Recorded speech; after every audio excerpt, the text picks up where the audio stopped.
Kisah menakjubkan sahabat Nabi Julaibib. Namanya Julaibib, begitulah dia biasa dipanggil. Nama ini sendiri mungkin sudah menunjukkan ciri fisiknya yang kerdil dan pendek. Nama Julaibib adalah nama yang tidak biasa dan tidak lengkap. Nama ini, tentu bukan ia sendiri yang menghendaki. Bukan pula orang tuanya.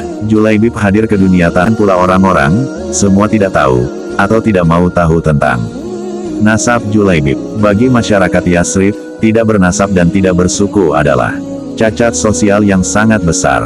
Tampilan fisik dan kesehariannya juga menjadi alasan sulitnya orang lain ingin berdekat-dekat dengannya. Wajahnya jelek terkesan sangar, pendek, bungkuk, hitam, dan fakir.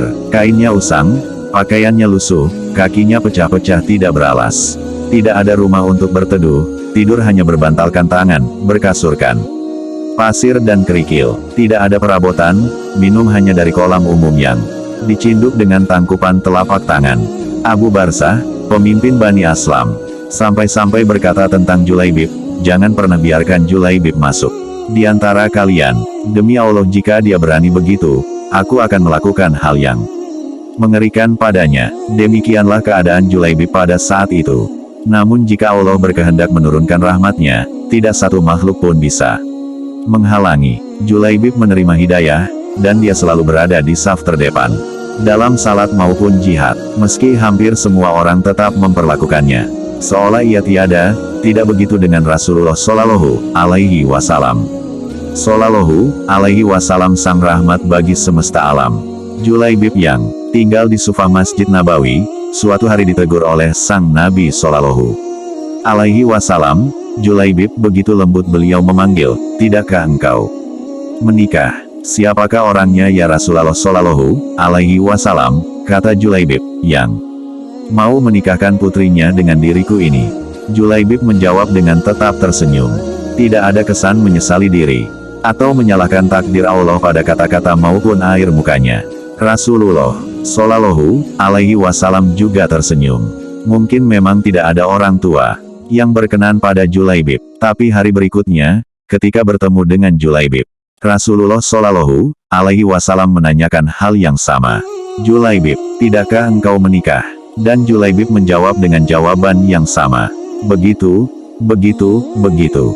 3 kali, 3 hari berturut-turut. Dan di hari ketiga itulah, sang Nabi menggamit lengan Julaibib dan membawanya ke salah satu rumah seorang pemimpin Ansar.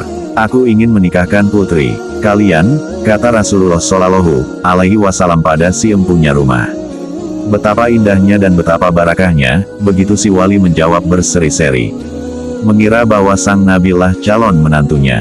Oh, ya Rasulullah Shallallahu Alaihi Wasallam, ini sungguh akan menjadi cahaya yang menyingkirkan temaram di rumah kami. Tetapi bukan untukku, kata Rasulullah Shallallahu Alaihi Wasallam, kupinang putri kalian untuk Julaibib. Julaibib, nyaris terpekik ayah sang gadis.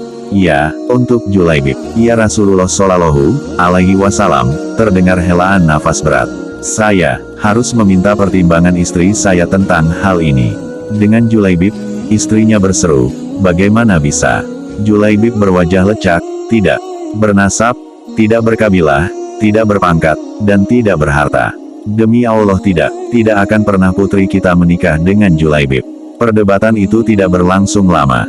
Sang putri dari balik tirai berkata anggun, siapa yang meminta? Sang ayah dan sang ibu menjelaskan, apakah kalian hendak menolak permintaan Rasulullah Shallallahu Alaihi Wasallam? Demi Allah, kirim aku padanya.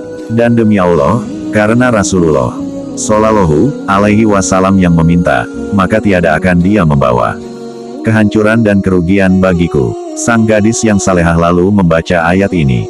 Dan tidaklah patut bagi lelaki beriman dan perempuan beriman, apabila Allah dan Rasul-Nya telah menetapkan suatu ketetapan, akan ada bagi mereka pilihan lain tentang urusan mereka. Dan barang siapa mendurhakai Allah dan Rasul-Nya maka sungguhlah dia telah sesat yang nyata. Qs.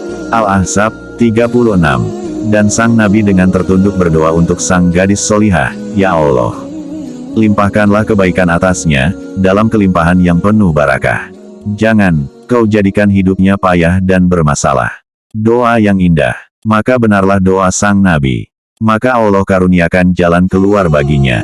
Maka, kebersamaan di dunia itu tidak ditakdirkan terlalu lama. Meski di dunia sang istri salehah dan bertakwa, tapi bidadari telah terlampau lama merindukannya. Julaibib, telah dihajatkan langit mesti tercibir di bumi, lebih pantas menghuni surga daripada dunia yang bersikap tidak terlalu bersahabat padanya. Saat syahid, sang nabi begitu kehilangan. Tapi ia akan mengajarkan sesuatu kepada para sahabatnya. Maka ia bertanya di akhir pertempuran, apakah kalian kehilangan seseorang? Tidak ya Rasulullah Shallallahu Alaihi Wasallam, serempak sekali. Sepertinya, Julaibib memang tidak beda ada dan tiadanya di kalangan mereka. Apakah kalian kehilangan seseorang? Sang Nabi bertanya lagi. Kali ini wajahnya merah bersemu. Tidak ya Rasulullah Shallallahu Alaihi Wasallam. Kali ini sebagian menjawab dengan was-was dan tidak seyakin tadi. Beberapa menengok ke kanan dan ke kiri. Rasulullah Shallallahu Alaihi Wasallam menghela nafasnya. Tetapi aku kehilangan Julaibib, kata beliau. Para sahabat tersadar carilah Julaibib. Maka ditemukanlah dia, Julaibib yang mulia. Terbunuh dengan luka-luka, semua. Dari arah muka, di sekitarnya tergolek 7 jasad musuh yang telah ia bunuh. Sang Rasul, dengan tangannya sendiri mengafani sang syahid. Beliau Shallallahu Alaihi Wasallam mensalatkannya secara pribadi. Dan kalimat hari berbangkit, ya Allah, dia adalah bagian dari diriku dan aku adalah bagian dari dirinya. Di jalan cinta para pejuang, biarkan cinta berhenti di titik ketaatan. Meloncati rasa, suka dan tidak suka, melampaui batas cinta dan benci. Karena hikmah sejati tidak selalu terungkap di awal pagi. Karena seringkali kebodohan merabunkan kesan sesaat. Tapi yakinlah, di jalan cinta para pejuang, Allah lebih tahu tentang kita. Dan, dialah yang akan menyutradarai pentas kepahlawanan para aktor ketaatan. Dan, semua akan berakhir seindah surga. Surga yang telah dijanjikannya. Apalah artinya rupa yang cantik dan kedudukan yang tinggi, tapi rumah tangga porak-peranda, suami curang terhadap istri, manakala istrinya juga bermain kayu. 3 di belakang suami. Apalah yang dibanggakan dengan harta kekayaan yang melimpah ruah tetapi hati tetap tidak senang malah selalu bimbang dan cemas. Kerana diburu orang kemana pergi. Memadailah rezeki yang sedikit yang Allah kurniakan tetapi berkat. Memadailah dengan suami yang dijodohkan tiada rupa. Asalkan suami tersebut dapat memberi kebahagiaan di dunia dan lebih-lebih lagi akhirat.